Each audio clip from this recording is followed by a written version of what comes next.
The second part of our lecture this morning is on the laws that govern the mind. And I read a paragraph in an old book. It was probably about 12 years ago now, and it was said so beautifully that I memorised it. And the last sentence in this paragraph set me on a journey of discovery, and the result of which I'm going to share with you today. Allow me to recite the paragraph. The same power that upholds nature is working also in man. The same great laws that guide alike star and atom control human life. The laws that regulate the flow of life through the body are the laws of the mighty intelligent that has jurisdiction of the soul. From him all life begins. Only in harmony with him can be found its true sphere of action. To transgress his law, whether it be physical, mental or moral, is to place oneself out of harmony with the universe, to invite discord, anarchy and ruin. Majestic words. Notice that last sentence. To transgress his law, whether it be physical, mental or moral, is to place oneself out of harmony with the universe, to invite discord, anarchy and ruin. Physical law. Most people are aware of physical law. We don't all know all of them, I'm sure, but physical law runs the body. It runs the universe. It runs the planet. No matter what you study in nature, you start with studying law, don't you? The mathematician studies law. There are 4 laws that govern every breath we take. There's the physical law. These laws here are often called the 8 laws of health. Moral law. The dictionary calls the 10 Commandments the great moral code of ethics. Our constitution was based on the 10 Commandments. There's the moral law. But what is the mental law? I did not know mental law. So from then on, everything I read through mental law glasses. And I have come at 7 mental laws. Every time I read, sometimes I read something and I think that's another mental law. But I find when I break it down, it actually fits into the framework of these 7 mental laws. So let's have a look at them. The first mental law is Newton's 3rd law of motion. To every action there is an equal and an opposite reaction, which is the law of cause and effect. The law of action and reaction, it could also be called. Effect follows cause with unvarying degree, all through the planet, all through nature, and absolutely all through the body. And what we're looking at specifically today is mental law. The Proverbs 26 verse 2 states, the curse causeless shall not come. In other words, no mental problem happens without a cause. There is always a cause. And sadly often, the effect is blamed as the cause. Never blame the effect as the cause. Let's have a look at a couple. One mental situation that's happening quite often today is panic attacks. Panic attack has a cause. I'll give you one story. It's about a lady. She was about 50. She woke up in the middle of the night, total panic, just woke out of her sleep. She was in total panic. All her skin felt like electricity. It felt like an on edge. Her heart was thumping. She didn't know what was going on. She woke up her husband and said, something's terribly wrong. You're going to have to take me to hospital quickly. I don't know what's wrong with me, but something terrible is happening. They jumped in the car. He's half asleep, driving very fast. The police pulled him over and booked him. They got to hospital. They ran in. It was a very busy night. The nurses quickly assessed this lady was having a panic attack, and they said, just take a seat. You see, that night they had a man who was having a heart attack. They had another man who'd lost half his leg. They had another man who'd lost an eye in an accident. Can you see the priority list happens? On a busy night you can wait 8 hours. That's the current waiting time now, if it's not something that's a crisis in casualty. That's why 4 doctors get me to go to their town to give meetings, because they know that if everyone knew how to prevent, there wouldn't be so many people in casualty, and everyone knew how to do the simple treatments. So they sat. And the nurses were about to get to them, and oh no, another crisis came in. A severe car accident. Someone was fighting for their life. So can you see how the panic attack just gets left? After several hours, the lady started to feel a bit silly. She was okay now. She looked at her husband and said, let's just go home. They went home. The next day, she felt very embarrassed about what happened. She was annoyed at the hospital for not seeing her, but she certainly understood that life-threatening things had come in, and she realised hers wasn't life-threatening, though I can tell you she said it felt like it. That's why she went. She started to Google. She Googled on the internet panic attacks. She Googled a little bit further, and she found that a panic attack is not unusual in a woman going through menopause.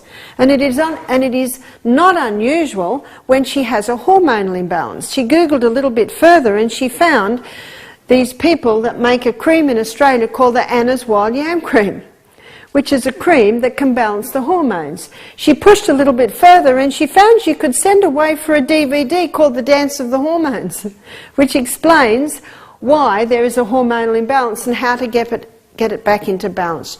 She started to learn that if you exercise, drink more water, eat nourishing food, if you stop all the stimulants, the coffees, the refined sugars, the alcohols. She ordered the cream. She decided to ease herself off her coffee. Caffeine Blues, a book that I was given in New York, I think a year ago now, fascinating book on the effect of caffeine. And at the end of the book, he's got a chapter called Coming Off the Bean. And he says if you have 5 cups of coffee a day, each cup of coffee have half a teaspoon of coffee and half a teaspoon of something like Echo or Caro.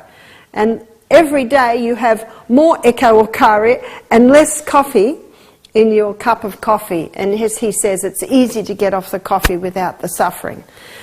So she stopped the coffee, she stopped the stimulants, she started exercising. Within a month she was feeling great. She had more energy, she'd lost a bit of excess weight, she'd been taking the cream. About 2 months later, she woke in the middle of the night. Exactly the same thing. Total panic.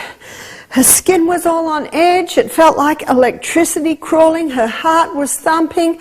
She felt terror. Very quickly, frontal lobe kicked in. Very quickly, she assessed, aha, this is the panic attack. I know that I'm going to get less of these because of all I'm doing. She said to herself, I'll just slip out of bed, I'll go out into the night air, and I'll breathe deeply. I'll have a crystal of Celtic salt with its 3 magnesiums to relax the muscles, and I'll drink the glass of water. Water will calm. She put the kettle on to make a chamomile tea. Chamomile is a mild tranquilizer, mild sedative. She went outside, she did some stretches in the cool night air. By the time the chamomile tea was ready to drink, about 10 minutes, she'd calmed down quite a bit. She had a chamomile tea. The herbs in the chamomile tea and their active components of sedatives did the rest of the relaxing. About 20 minutes this took, and she was back into bed, and she slept the night. With great excitement, when her husband woke, she told him. She told him what had happened. He was very relieved. He wasn't very happy about the fine in the middle of the night. Exactly the same situation happened to that lady, but 2 vastly different ways of handling it. And the outcomes were totally different. You see, when she woke the first time, her feelings were very much in control. She didn't have the knowledge of what it was. She didn't have the knowledge on how to handle it. Fear overtook. And fear compounds everything. Fear of what would it be? Was she dying? Was she having a heart attack? You see where fear can take you? Fear actually can take you up the garden path. Your feelings are like a wild horse. They need the bridle on them. And the bridle is the frontal lobe. And it's in the frontal lobe that faith is exercised. Faith is the substance of things hoped for, the evidence of things not seen. That's the Bible definition of faith. If you can see it, it's not faith. When she, the second time, woke up, her feelings started to rise her fear, but very quickly she pulled frontal lobe. She put the bridle on. The board of senses, the critiques came into play. Remember, the highest function of frontal lobe is foresight, and that's what faith does. It sees things you can't see. And quickly she assessed. She said, it's the panic attack. Ha! I know what to do now. She didn't allow the thumping of the heart and the panic she felt and She didn't go there. She went here. And she conquered it. The mind and the nerves gain tone and strength through the exercise of the will. The power of the will in many cases will prove a potent soother of the nerves. And that's what she did. She used the will to soothe her nerves. And the look on her husband's face the next day was more reward. Oh, thank you, dear wife. I'm glad you've conquered it. I'm glad you've conquered it. Let's say for a moment that night that lady went into hospital was a light night. There weren't many people there. Let's say she was seen in half an hour. And I have been told stories of this too. And the doctor said, you're getting a panic attack. And he gave her a shot of a drug that would calm her down and gave her a little bottle of tablets to keep her calm. A month later, she has another panic attack. She knows what it is. She grabs the drugs. She decides she really should go and see a psychiatrist. She sees the psychiatrist and he said, I found the cause of all your problems. You get panic attacks. Now, when she got that first panic attack, it was such a scary thing, it had quite a profound effect on her. It made a strong pathway in her brain. And when the doctor said, you get panic attacks, what did he do to that pathway? He strengthened it. The more you think about it, the more you do it, the stronger that pathway gets. So it got to the point in this lady's life that every time a stressful situation would arise, where would her feelings go? It would go down the panic attack pathway. And every time it goes there, what's happening? It's getting stronger and stronger. And the doctor started another pathway. You'll be on panic attack medication for the rest of your life. And every time she took her pathway, her medication, every time she tried to go without the medication but got too bad and eventually taking it, what's happening to that pathway? Very strong. And then that lady came to Misty Mountain Health Retreat. And she told me of what was happening with her. But this lady was only 30.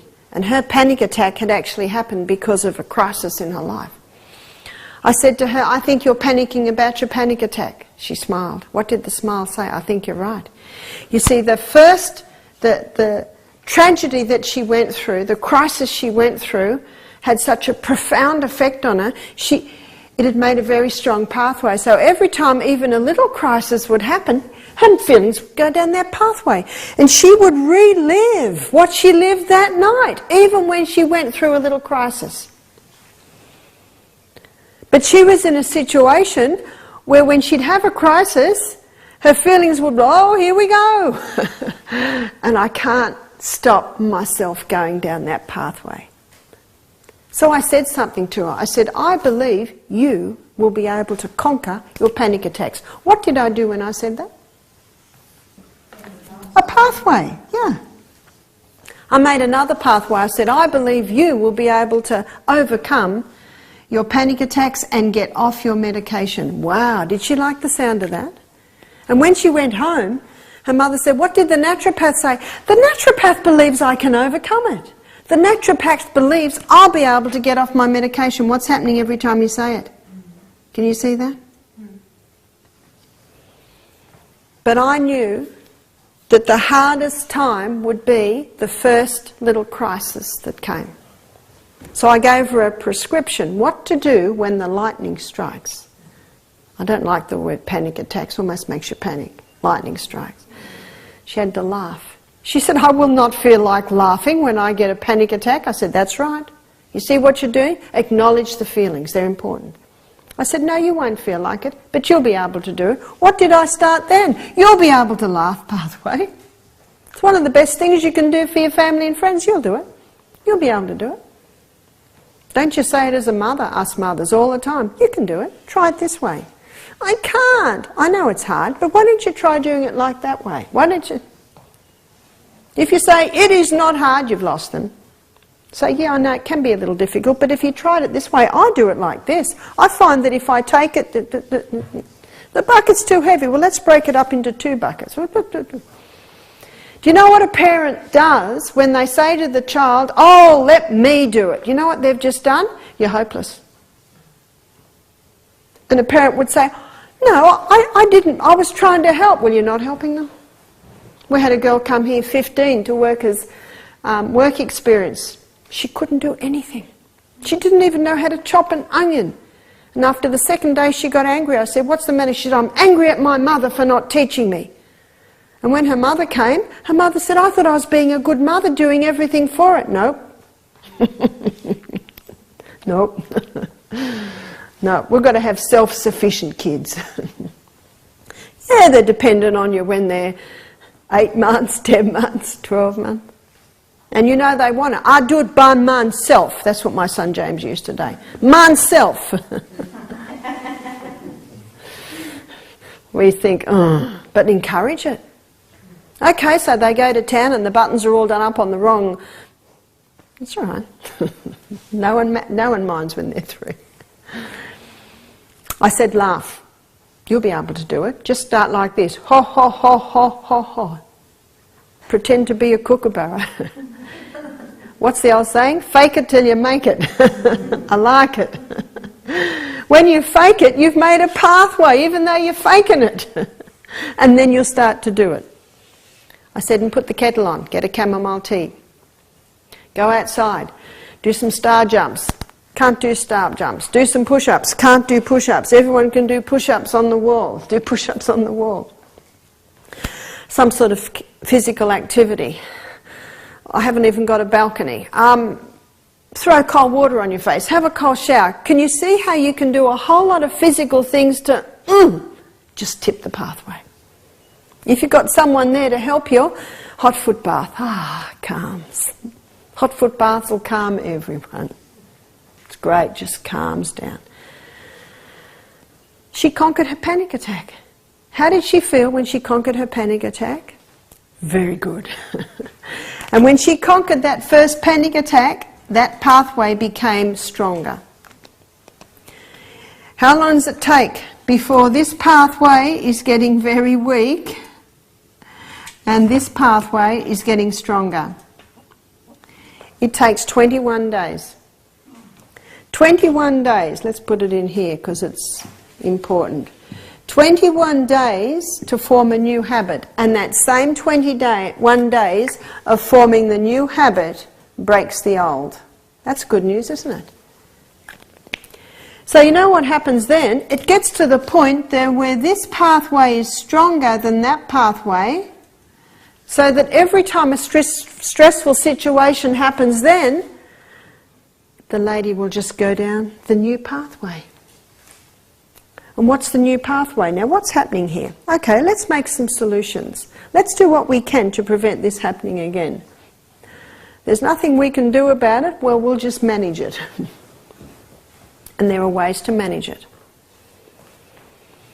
Do you know what that girl did? She rewired her brain. And you can rewire your brain till the day you die. I've got a fascinating book in the library called The Brain That Changes Itself by Norman Doidge. Excellent book, full of stories of people who rewired their brain, and some at the age of 95. We can be rewiring our brain till the day we die. The old saying says, you can't teach an old dog new tricks. Well, actually you can. You can. The only time you can't is if they don't want to learn new tricks. It's as simple as this. If you say you can, you will, because you start an I can pathway. And if you say you can't, you're right. You won't, because you've started an I can't pathway. That's the good news. Our brain can be rewired till the day we die. Depression is not a cause. Depression is an effect.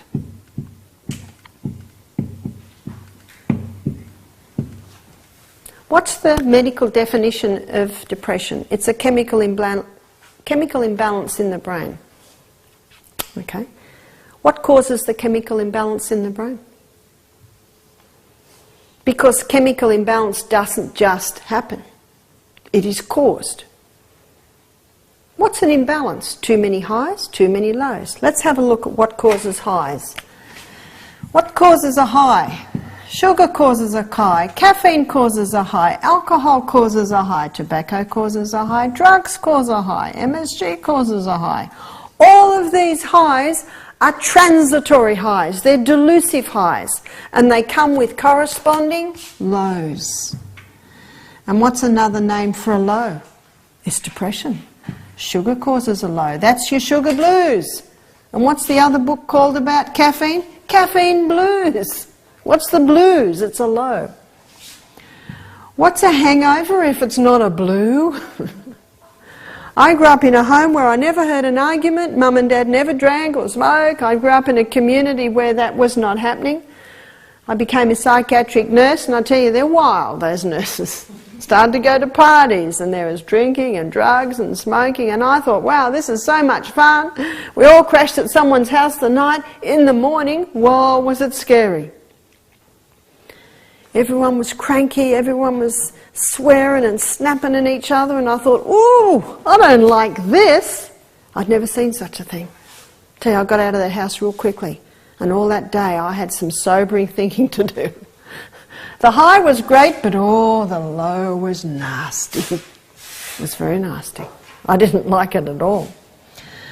When the person's got to have that next cigarette, they're at the low.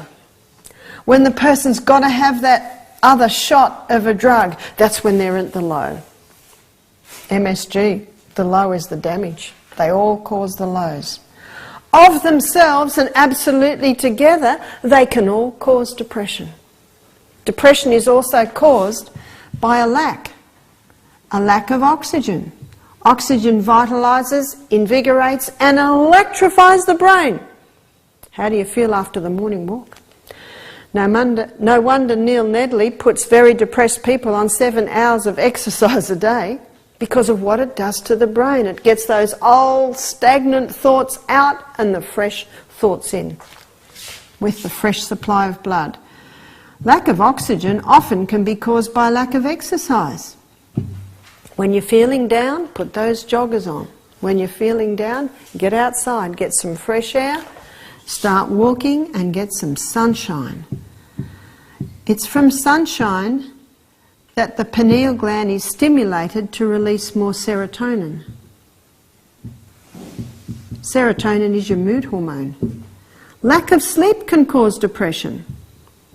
The Russians knew that if they kept a man awake for 16 days, he would die. How does a person feel when they've been half awake for 16 days? When you get those hours of power that we discussed the other day, that also is a cause of a release of serotonin. You want to feel good? Go to bed early. You want to feel good? Sit in the sun. You want to feel good? Exercise. Lack of water. Our brain is a hydroelectric system. When the human body is dehydrated, negative thought patterns can be established because of lack of water. Lack of fat. Once the water's gone from the brain, the fat cells are 70%. Sorry, the brain cell is 70% fat. And that extra fat compared to other cells is found in this myelin sheath around here. The two fats that the brain loves is your omega-3, those double bonds which cause a lovely fluidity to that cell membrane around the cell, but also the omega-3 is ensuring proper electromagnetic field, that electric spark from cell to cell. The other fat is coconut. I was reading a paper of some research that's been done using coconut oil in Alzheimer's. Because the body likes burning the saturated fat as fuel, it appears with Alzheimer's there's an inhibition, or an inhibiting, I should say, of uptake of glucose in the brain cells, and when that's happening, coconut oil can get in and be used as fuel. Lack of progesterone. Progesterone's nickname is happy hormone. So when a person is lacking progesterone, you could almost say they're lacking happiness. I've seen many women conquer their depression by balancing their hormones with the Anna's Wild Yam Cream, getting those progesterone levels up, implementing the lifestyle, and then being able to ease off their antidepressants. Lack of progesterone can cause depression. That is the number one cause of postnatal depression, is lack of progesterone. Also, lack of minerals. The two minerals that are used probably predominantly, one would say, in brain cell function is magnesium and calcium. Calcium is the mineral that causes contraction. Magnesium is the mineral that causes relaxation. And in the heart muscle, it's calcium and magnesium that work together for the beating of the heart. But this arm that the messages run down is run according to magnesium and calcium. Calcium contracts, magnesium relaxes. So when the messages are coming down the nerve cell, they're basically coming down like that. And it's magnesium and calcium that ensure the proper delivery of those messages. So deficiency in calcium and or a deficiency in calcium can both interfere with proper brain function. That's one of the dangerous things about caffeine. It causes a depletion in the body of both magnesium and calcium. Lack of vitamins. And the vitamins that the brain uses probably more than any other vitamin is your vitamin B, your B vitamins. When you think of B vitamins, think of brain vitamins. Do you remember I showed you earlier in the week that the little energy cycle in the cell requires those B vitamins? Well, those little energy cycles are inside every brain cell, but more than that, the B vitamins are responsible for the spark from cell to cell and the proper function of the way the nerve cell runs. But the B vitamin that is probably the most famous for brain function is vitamin B3, which is niacin. I've got about 5 books in my library, all by different doctors who are treating mental illness with nutrition. 1% of psychiatrists today are treating mental illness with nutrition. There aren't many, but they are there. And they use the niacin. Some of them use up to 6,000 milligrams. That's 6 grams of niacin. This is for bipolar schizophrenia, and they're having some fairly impressive results. In this society where refined grains are eaten so much, the B vitamins are taken away with the refining process. Lack of, also excess. Excess pain can cause depression. You talk to people who are in constant pain and it's very, very difficult to deal with. So it's looking at why the pain is there and doing what can be done to relieve the pain.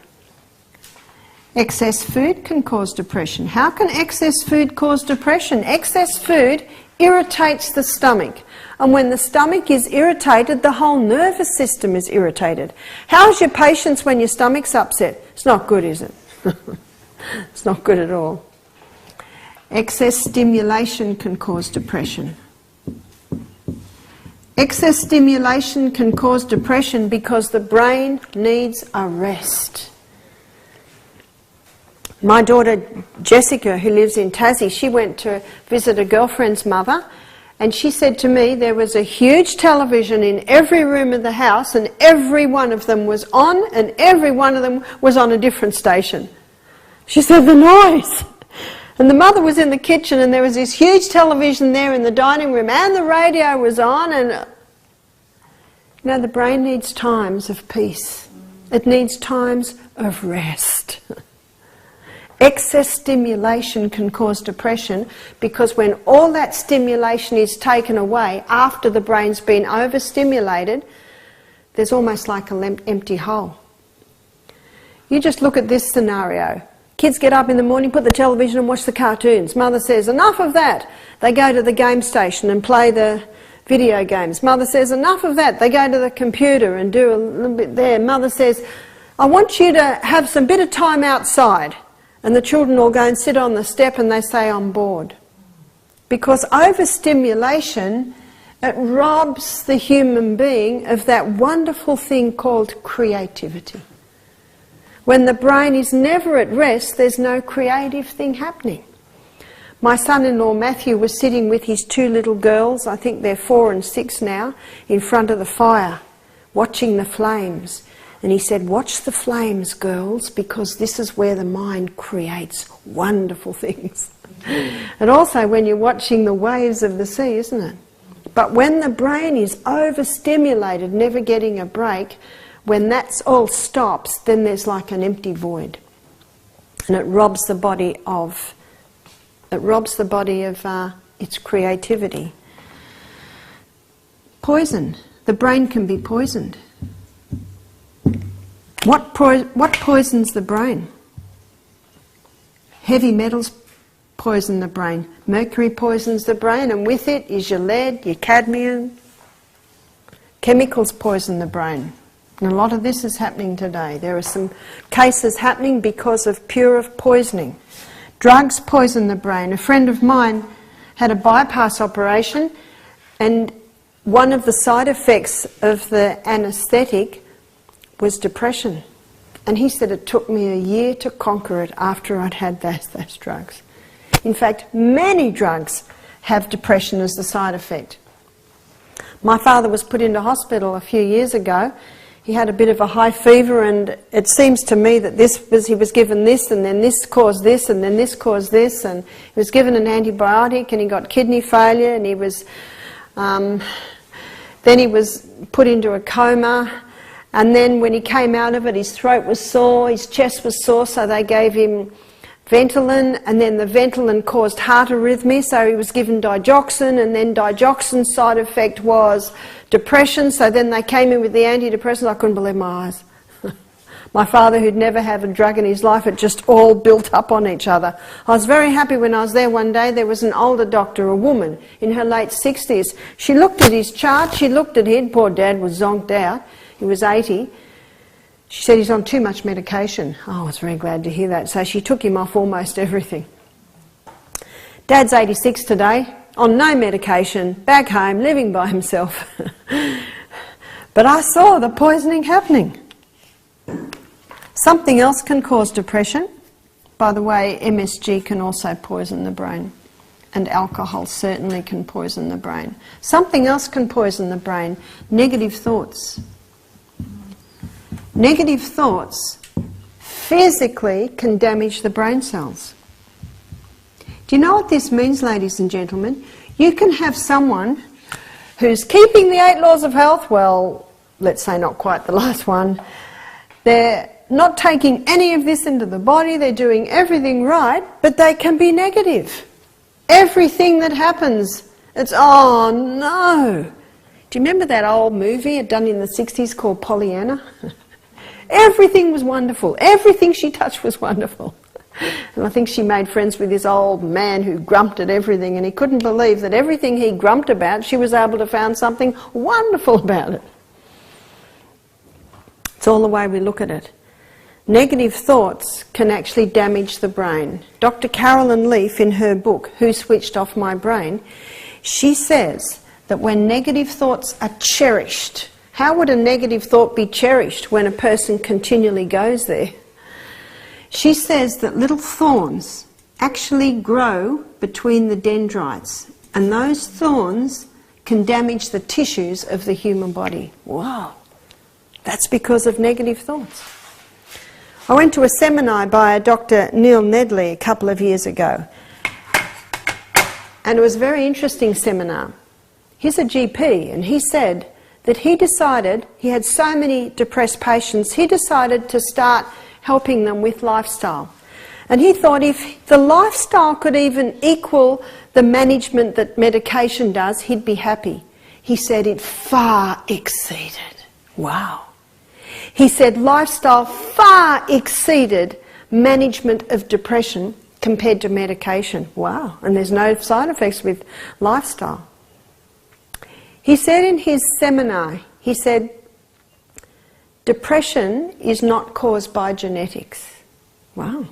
He said genetics cannot cause depression. Very important to understand that.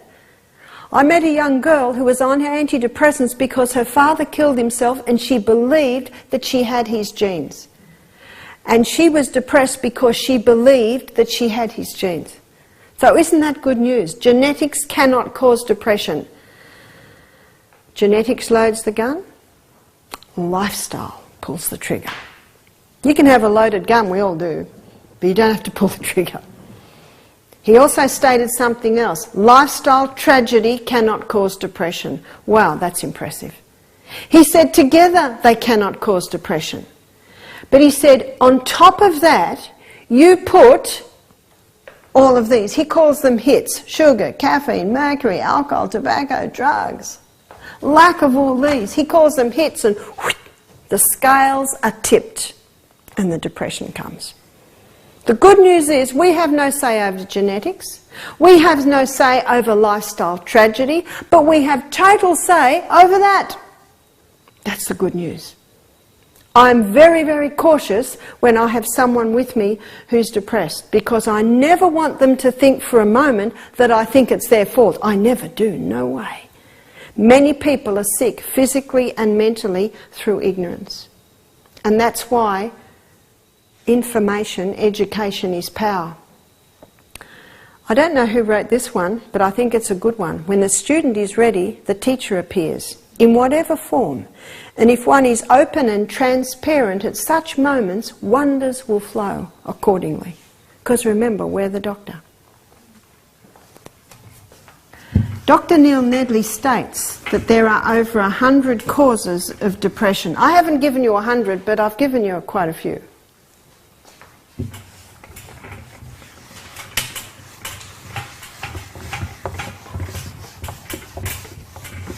Before we move on from cause and effect, there's one more that I'd like to look at. It's a verse in the Bible, and we know it very well because it's often quoted. Do unto others as you would have them do to you. Nice saying.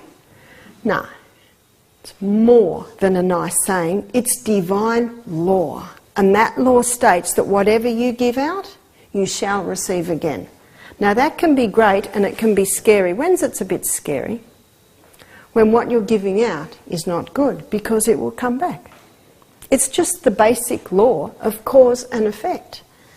There's a verse in the Bible, it's Galatians 6 verse 7, it says, "Be not deceived, God is not mocked. Whatsoever a man soweth, that he shall also reap." I don't know if you've seen the slogan that's on the back of some cars now. It says, "Parents, be nice to your children, they're going to choose your old folks home." It's the law of cause and effect, isn't it? How many people are dumped because of the way they treated their children when they were little? But if they are dumped, the person that dumps them wants to be careful because their kids are watching what to do with them. Yeah. Even if you've been part of a bad cycle, you can break that cycle. When my father was sick in Royal North Shore Hospital 6 years ago, my brothers and sisters and I, some of them travelled from all over the world, and we're all there, 5 of us. And the nurses said they've never seen anyone receive so many visitors. Dad was reaping what he's sown, yeah? I had a fantastic childhood. I have an amazing father. And you know, they're not forgotten, hey? My daughter Emma, she heard of this show on television on the radio, about ladies visiting old people that don't have anyone to visit them, and she's got a whole lot of kids. And she thought, I'm going to find an old folks home. So Emma put all the children in the car and went looking.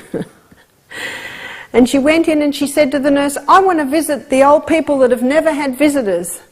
So they did, and Emma and the twins were about 1 year old, she put one twin on that lap and one twin on that lap, and so even if these people, you know, are suffering from that, I tell you, make the difference. You can make a difference. What a buzz. Talk about a buzz. Forget drugs. That gives the best buzz, is doing that. Life serves back in the coin you pay, says the saying. What goes round comes round. Now this can be very, very helpful for people who've been used, abused, badly treated, gone through some terrible lifestyle tragedies. That law states that the person that did that to you, guess what? It's going to come back on them. But stop watching, because that's not your job.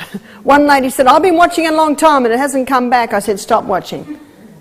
And if it comes back on them and you laugh, be careful, because when you go through a tragedy, you might find someone laughing at you.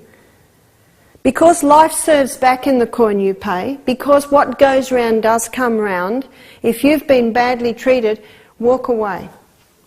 The Bible says, I love this verse, it's God speaking, he says, vengeance is mine, I will repay. And I'll put something else on the end of that. I'll say, he'll do a much better job, so leave it. But often he doesn't have to have vengeance, because the person brings it on themselves because of what they've done. How can you walk away? That brings me to the next law. It's the law of choice. The brain has the ability to discriminate, and it discriminates in the frontal lobe where its reason, judgment and intellect and will reside. The brain has the ability to discriminate, and every choice we made should be made according to reason, intellect and judgment. And forgiveness is a choice.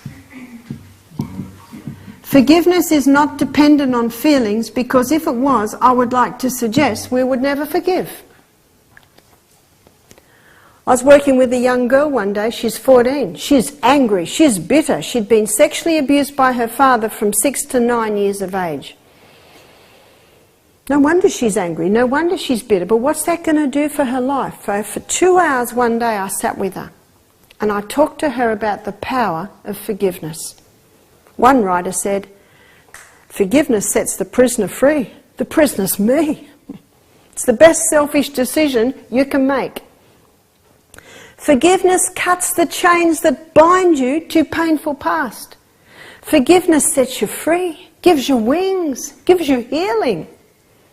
One lady said, they don't deserve to be set free. I said, you can't set them free. You can only set you free.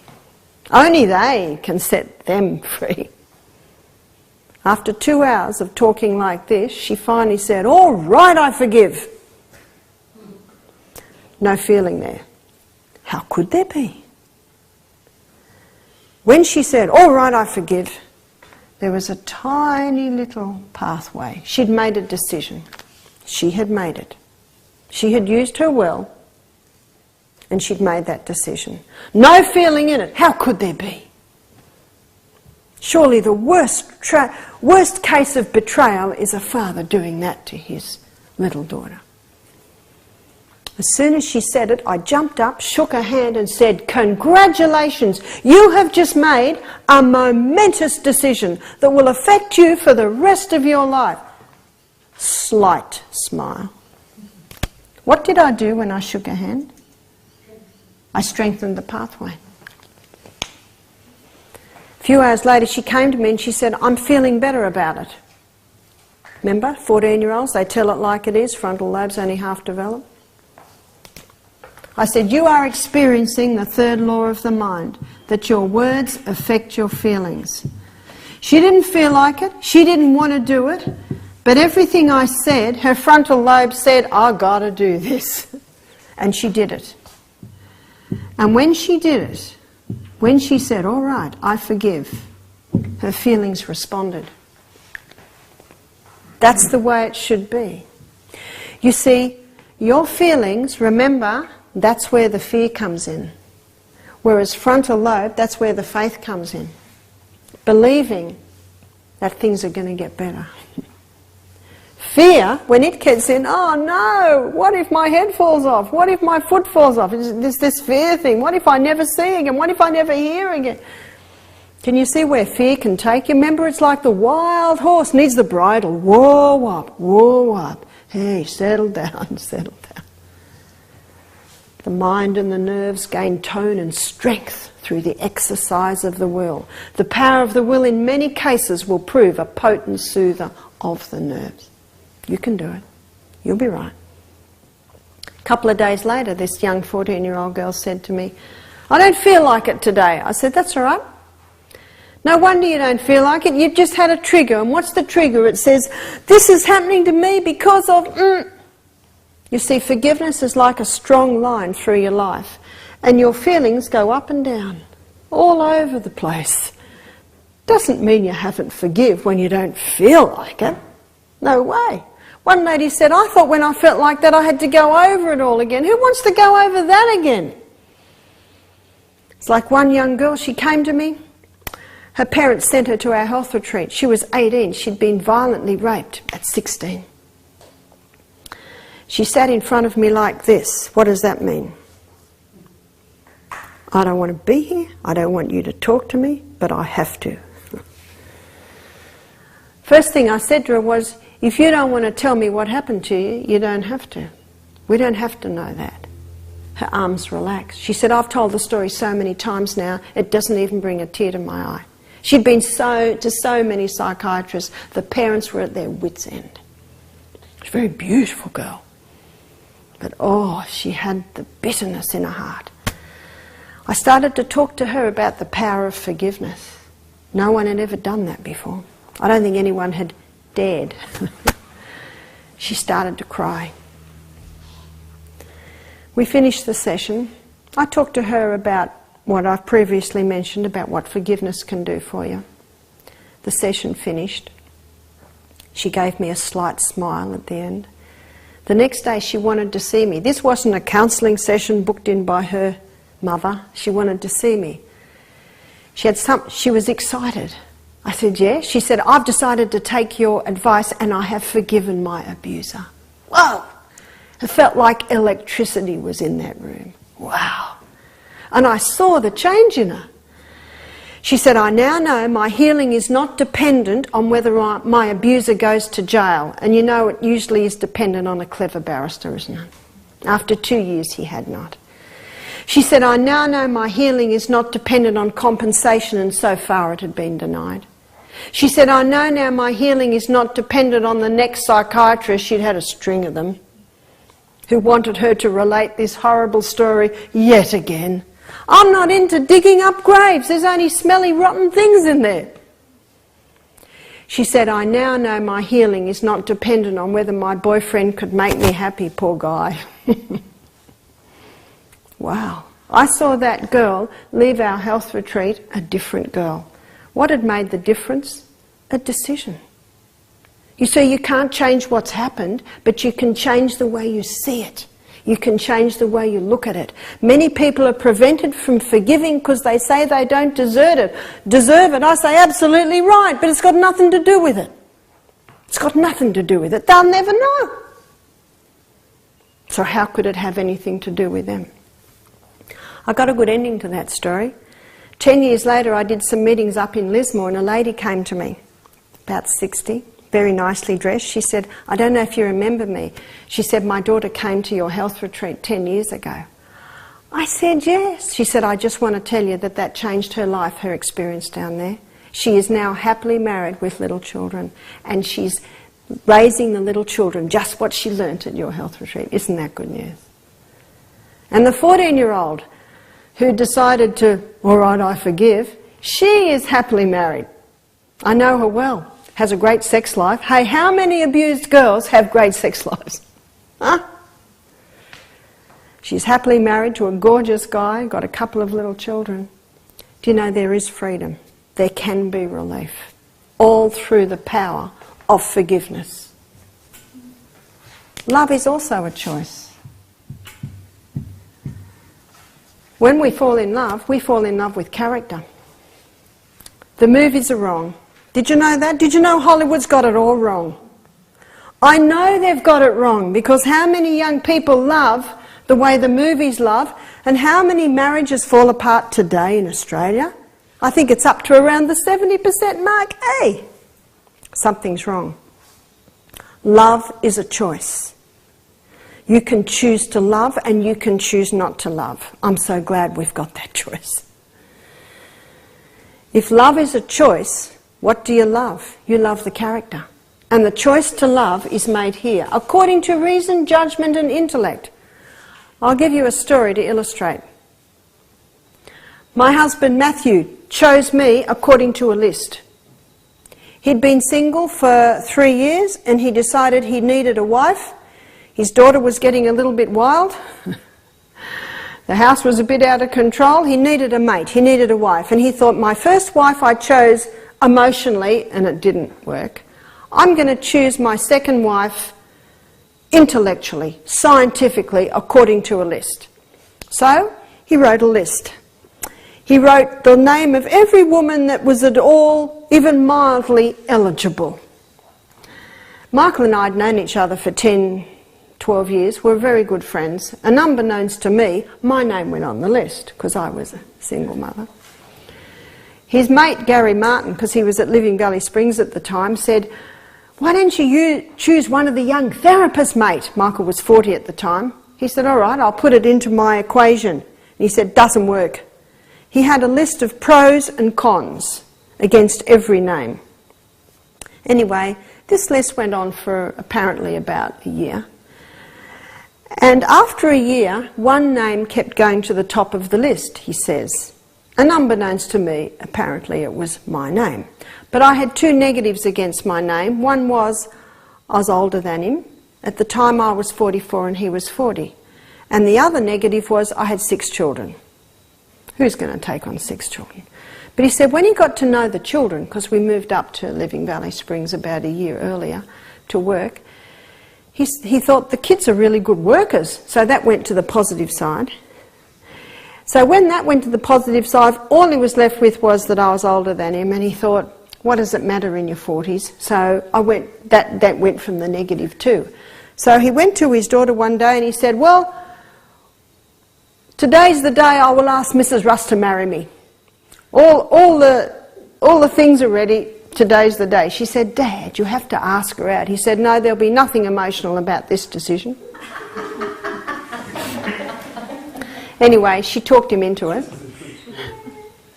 She talked him into it, and I get a phone call, hello, Barbara, would you like to go out for tea tonight? And I said, yes.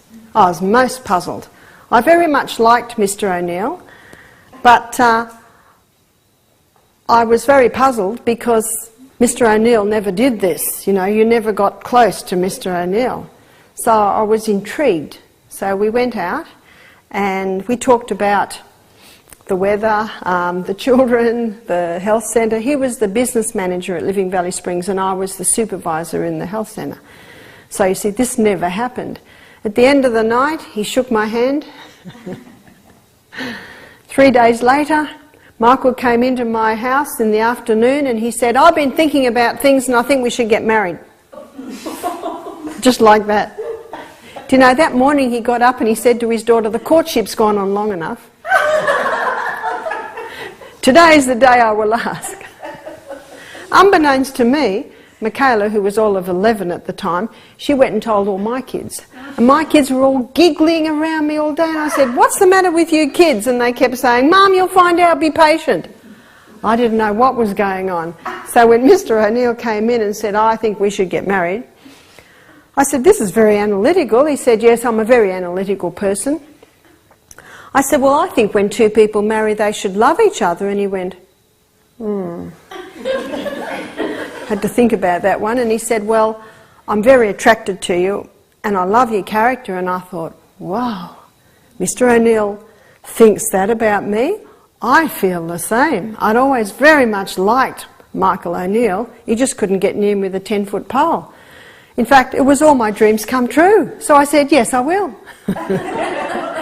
It seems like a flippant answer to a life-changing question, but when you realise we'd known each other as acquaintances,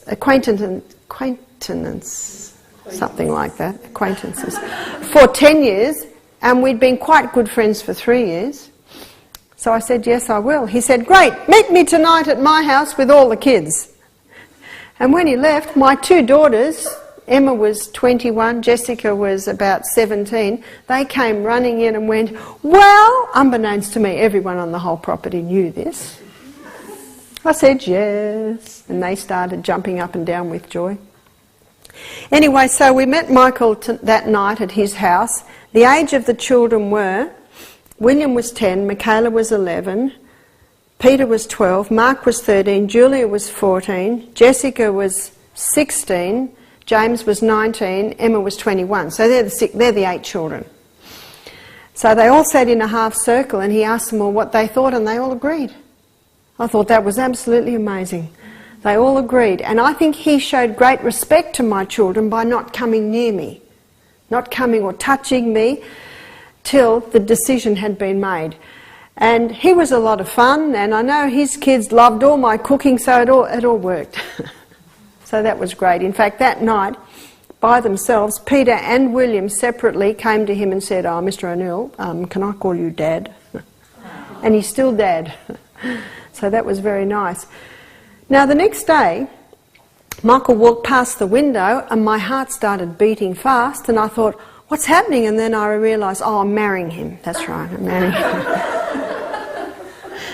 But I realised that my words, what were my words? Yes, I will marry you, affected my feelings. You don't look at heart and say, okay, heart, love.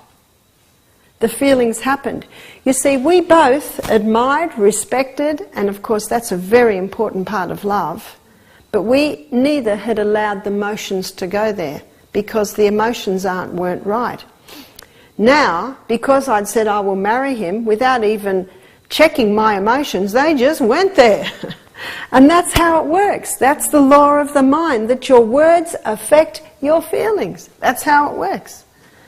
Michael said, no need to wait, let's get married. But you can't just get married. Anyway, he was going overseas for 2 weeks, so when he got back, we got married when he came back. And I must say, I've been in a very difficult marriage where I was married to a drug addict, and that was one of the worst. The early days were good, and I say to my children, you were loved and conceived in love. But I must say that a marriage based on reason, intellect and judgment, choosing to love because all the qualities are there, the emotions follow. Of course, the movies say if it feels good, you must love them, doesn't it? And I'll tell you how much sadness is on the planet because of that. When you fall in love with the feelings, with the looks, well, I've got some sad news, the grey hair comes. But when you fall in love with character, the character gets more beautiful with age.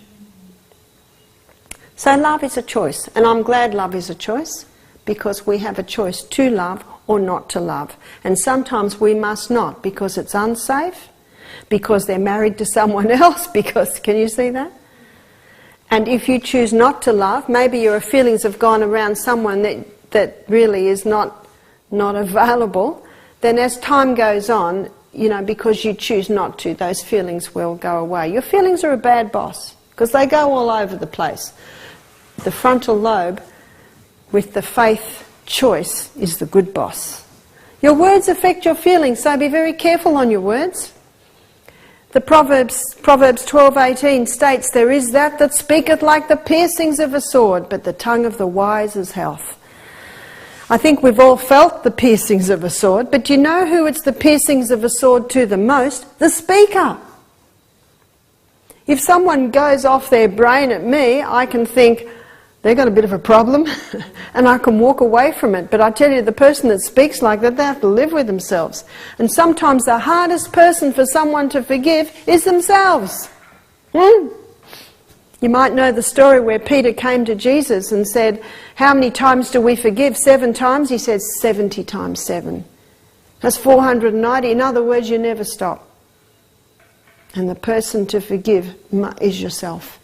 If God forgives you, and He freely does, then who are we not to? There's a beautiful verse in the Bible.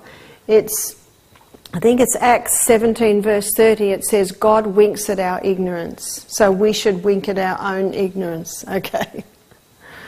Your words affect your feelings, so be very careful on that. It's as simple as this. If you say you can, you will, and if you say you can't, you won't. How powerful are those words? How powerful are those words? There are some words that should have never been said. And there are some words that should have been said that were not said.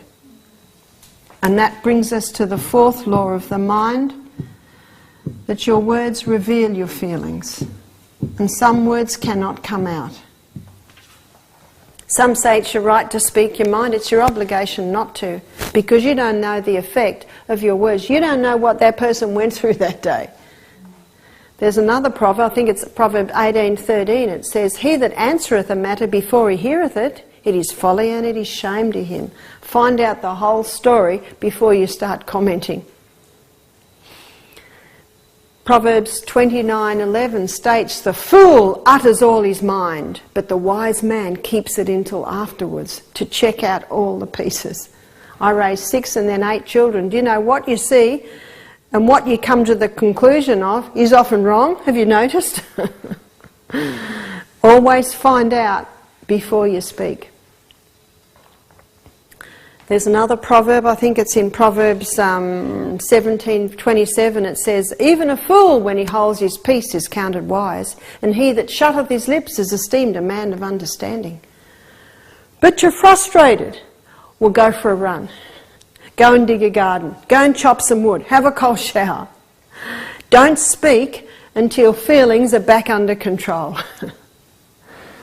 Try only to speak when the frontal lobe is in control. Remember, that's your board of senses. They're your critiques. How often does our frontal lobe do it? Oh, don't say that. Well, don't say it. But I want to speak my mind. Well, go for a run and have a good think about it, because you can never take those words back. Never can they be taken back. One lady told me she went to a counselling session with her husband, and they'd been fighting a lot. And she said to him, "But you said that I'm an idiot." He said, "Oh, I didn't mean it." Those words went in, and they have their mark. We should not say anything we don't mean. That's no excuse, is it? "Oh, but I didn't mean it." "Oh, but it was a mistake." Well, it should not have come out. That's why it's so important to keep these things out of the body. It's so important to keep frontal lobe sparky, so you have the ability not to say it. How many words would have been better left unsaid? I rarely said what I felt like saying as a mother, because frontal lobe would shoot forward and I would think, yeah, and how are they going to feel if you say that? Better to sing, sing some opera, whistle, far better. In how many homes is the mother screaming at the child because they've spilt the milk and "I told you to be careful," blah, blah, blah. Then the phone rings, "Oh, hello." You know what the child thinks? My mother likes that person better than me. So easy to control those words when these are out of the system. So easy when you've gone to bed early.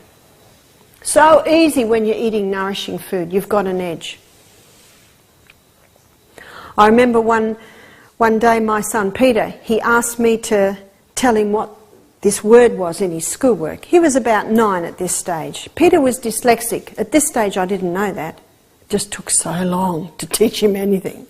I'm glad he was my 5th child. With the first 4 I thought I knew it all. But then Peter arrived and he didn't get anything. It took me 2 years to teach him what it taught the others. But Peter could fix things.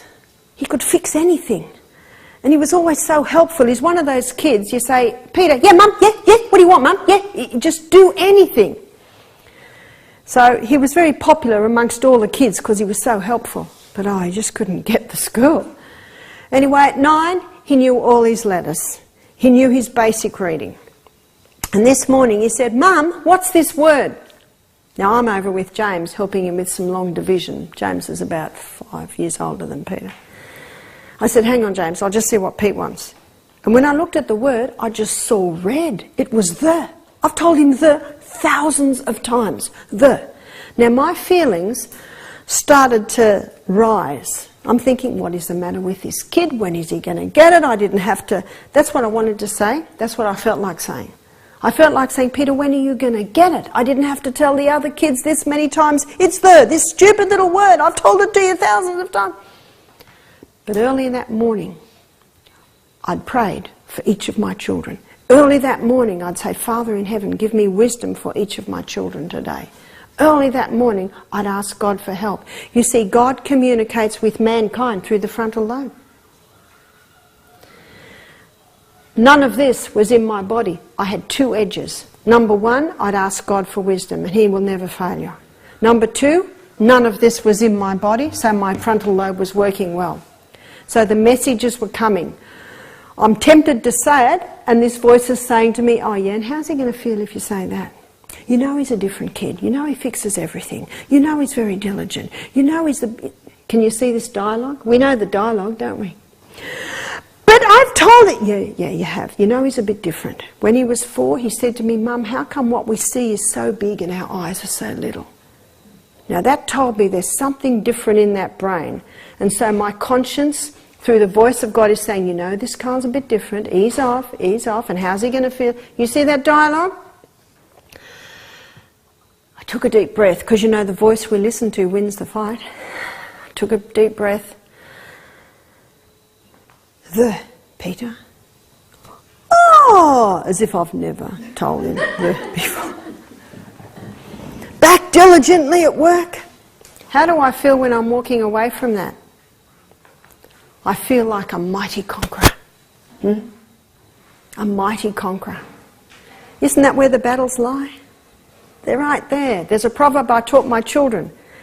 It's Proverbs 16:32. He that is slow to anger is better than the mighty, and he that ruleth his spirit than he that taketh a city.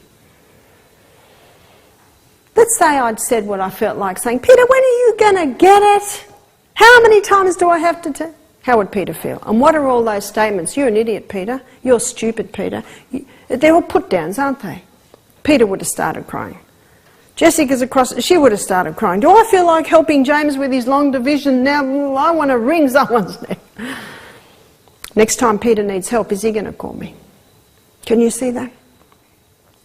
They're only little words, but life is made up of the little tiny things. And they need more attention, because they get bigger. Number 5. Adaptation. By the way, before I just move on to this, I never ever suggest that you should hold it in till you explode. I'm not suggesting that at all. That's why I say go for a run, go for a walk, go for a jog, do some star jumps, do some push-ups, have a cold shower, and get those feelings under control, because there are words that need to be said. And if frontal lobe is in control, you can do what the Bible says to do. Let your speech be always with grace. Always with grace. Seasoned with salt. What does salt do to food? Makes it taste nice. Sometimes you write a letter. Sometimes the letter will just be posted into that fire there. Sometimes it will be sent. Yes, you must deal with your feelings. There are ways. Because of the law of adaptation, the brain has the ability to change. Only the last 10 years has scientists have acknowledged that we have a changeable brain. That is good news and bad news. It can change for the worse or it can change for the better. And that's where the choice factor comes in. Because of the law of adaptation, be careful what you're reading, be careful what you're saying, be careful who you're with, be careful what you're watching, be careful what you're listening to, because it all has an effect on your brain. There's 2 proverbs that explain the changeable brain. One is Proverbs 13 verse 20. It says, he that walketh with wise men shall be wise, but a companion of fools will be destroyed, because of the law of adaptation. The other proverb is Proverbs 22 verse 24, where it says, make no friendship with an angry man. With a furious man thou shalt not go, lest thou learn his ways and get a snare for thy soul, because of the law of adaptation. So if you want to be wise, who do you walk with? The wise. But a companion of fools will be destroyed. Because of the law of adaptation, the brain has the ability to grow. And the brain has the ability to shrink. So I'm going to give you a terrible growing scenario and a wonderful growing scenario. Then I'm going to give you a terrible shrinking scenario and a wonderful shrinking scenario. Have you heard of the fish that got away? Every time the story is told, what happens to the fish? It gets bigger. Do you know that's what happens when we've gone through something that really has torn our heart out? Every time we relate the story, it actually can appear bigger and bigger and bigger. I was reading about a tragic situation that happened that didn't say what it was, but 4 people were involved. Then the 4 people went their own way. 20 years later, each person was interviewed and asked to relate what happened on that fateful day. If you were to read the 4 accounts, it was as if there were 4 totally different situations. There almost wasn't a link between them, because each mind magnified different things, shrunk different things, because of the way we see it. We see through our own eyes. The Proverbs 23 verse 7 says, "As a man thinketh in his heart, so is he." And that is so true. How do you see it? When we continually relate, either verbally to other people or in our mind, tragedies we've been through, they can get bigger and bigger. And because they're harmful and hurtful, that's where the thorns begin to grow, with those negative feelings. Let me give you a wonderful growing scenario. A. Milne, the poet, said, "The world is full of so many things, we all should be as happy as kings. We should be learning new skills constantly."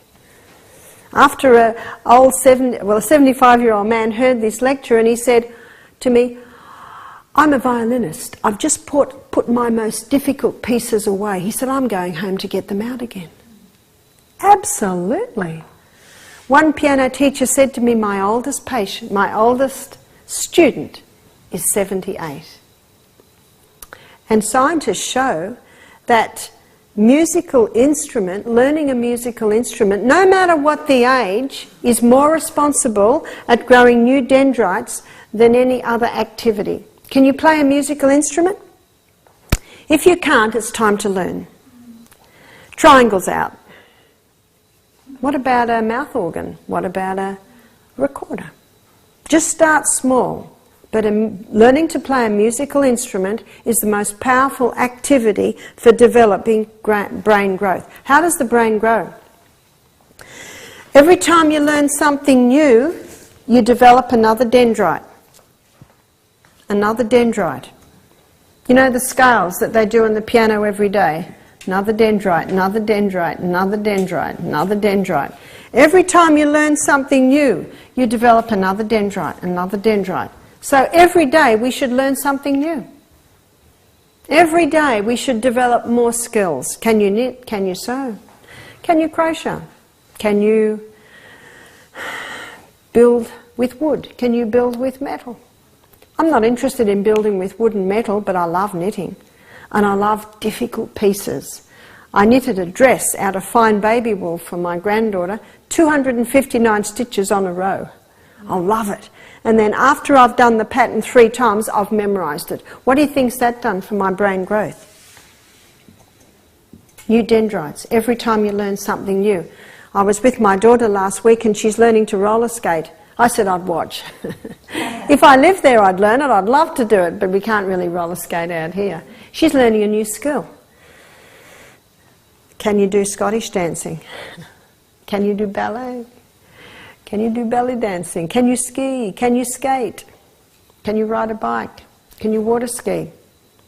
We should learn new skills all the time. We should never stop learning. We should see more grey-haired people on the skateboard track, eh? Tell you what, those kids need us, yeah? They can show us a thing or two. Tell you, have you been there? They're clever. Very clever. And that's not genetics, is it? It's not money, it's just learning new skills. We should never stop learning new skills. In 1998, a group of scientists discovered that in the hippocampus part of the brain, neuronal stem cells are made. What are neuronal stem cells? Neuronal is nerve cells. Stem cells are constantly being remade, new cells, in the hippocampus part of the brain, and they discovered pathways out of the hippocampus, meaning that those new cells can be sent to areas where there's been death to replace the dead cells. How's that? And there's one activity that stimulates the hippocampus to make those neuronal stem cells, and it's half an hour walking a day. That's an easy one, isn't it? Half an hour walking a day stimulates the hippocampus to make more or new nerve cells. That's good news. Let me give you a terrible shrinking scenario. If you don't use your brain cells, they die. You've heard the saying, if you don't use it, you will lose it. We apply that to the muscles, and it's absolutely true on the muscles, but it's more applicable to the brain cells. So you've got no choice in the matter. You can't stop using your brain because you will lose your brain. We should ever be learning. Never should the time come. I love the story of the 92-year-old man who just graduated from law school. Did you hear that? Just graduated from law school. Many people say, my brain can't do it anymore. Well, it can't do it because you've just said you can't do it. Do you hear that? And you also can't do it because too much sugar, too much caffeine, too much alcohol. Can you see all of that? There's a formula. And if you abide by the formula, it works. So that's the fantastic shrinking, that's the terrible shrinking scenario. And when you are constantly watching negative television, negative violence, hearing negativity, that can also cause a shrinking of the brain cells. But I've got a wonderful shrinking scenario. When you forgive everyone or anyone who has ever hurt you, who has ever misunderstood you, you turn painful past to dust. And when you turn painful past to dust, there's no bad smell to draw you down there anymore. It's just dust. It's inert. When you forgive everyone who's ever hurt you, you turn the painful past to dust. And the pathway to those memories actually shrinks. So you rarely go there anymore. Isn't that good news? That's excellent news. When you forgive everyone who has ever hurt you in your life, that night when you go to bed, something is stimulated. They're glial cells. Glial cells are the brain's vacuum cleaners. And glial cells are numerous. There's more glial cells than nerve cells. And those glial cells, they come along and they vacuum clean up the thorns. Dr. Carolyn Leaf, in her book, Who Switched Off My Brain, she describes this phenomena.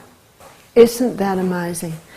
So forgiveness actually has a physiological effect in the brain to clean it up. And I've seen numerous people go through tragedy in their life and relate the story often, and when they take the step, the very brave step, the decision to forgive, they stop relating the problem. It's actually a side effect of forgiveness, is the problem's not related. And when it's not related, it's not getting big anymore. It's actually starting to shrink. It's a very powerful thing. There are two polar opposites in our brain. One is fear and one is faith, and they are totally opposite. And it's from fear. Let's say this is the fear one. It's from fear come all the negative things: grief, anxiety, discontent, remorse, guilt, distrust. All break down the life forces and have the ability to invite decay and death in the body. That's the fear side. But there's a beautiful verse in the Bible. It's 2 Timothy 1 verse 7. God says, I have not given you the spirit of fear, but of power and of love and of a sound mind. In other words, a sound mind has no fear. On the other hand, we've got faith. And in Hebrews 11 verse 1, the Bible says, faith is the substance of things hoped for, the evidence of things not seen. And from faith comes all the good things: love, joy, peace, tenderness, mercy. And my daughter gave me this one on hope. You see, hope and faith are inseparable companions. Hope sees the invisible, feels the intangible, and achieves the impossible. How's that one? And you know how faith grows strong? Faith grows strong by earnest conflict with fear and doubt. Wow. So the doubts get thrown in, but how do you get your faith strong? Earnest warfare with fear and doubt. Wow. That's how faith grows strong. The strongest trees are the ones on the mountainside where the wind rushes. The delicate trees that break easily are in the forest that have no challenging situations at all. The Bible gives a beautiful illustration of our faith. It says it's like gold, tried in the fire, that you may be rich. And you know what the fire does to gold? Burns off all the rubbish. Do you know what our trials do? It's to burn off all the rubbish so that our gold of faith shines the brighter. Beautiful analogy. The last law is the law of diversion. The law of diversion states that when something is so firmly denied as to refuse any hope for it, the brain has the ability to divert to other pursuits. Use it. We use it on the children, don't we? They want to push every button on the television. Look at the bird! You divert them away. Use it on yourself, because it is a law of the mind that when something is denied, so as to refuse any hope for it, the brain has the ability to divert to other pursuits. What's the old saying? When God closes a door, he opens a window. My 13-year-old son James said to me, "Mum, sometimes the window's bigger than the door." How nice to be able to see that. You know what an Italian man said to me? He said, "Oh, no. In Italy we say when God closes a door, he opens two." Have you noticed? Many people have got their arm and their foot trying to stop that door closing, and they can't see the sun shining out of the other two doors. When something is firmly denied, accept it and have a look at where you can go now.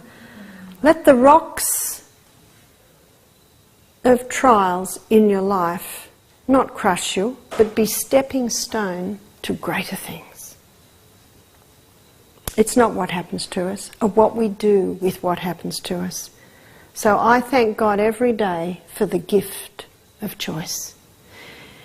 Your brain is an amazing brain, and it has been given to you as a gift to use for your enjoyment, to use for memory. And yet how many times is a person's brain actually destroying them? Usually through ignorance on the tools that are at our hands, so that our brain can actually get brighter, stronger and smarter with age. Let me finish on the opening line to my book. My romantic daughter Jessica found this one. It was written by Robert Boyle in 1690. "It is highly dishonourable for a reasonable soul, living in so divinely a built mansion as the body she resides in, to be totally unacquainted with its exquisite structure. It is our aim at Misty Mountain to help you become acquainted with your divinely built mansion and its exquisite structure."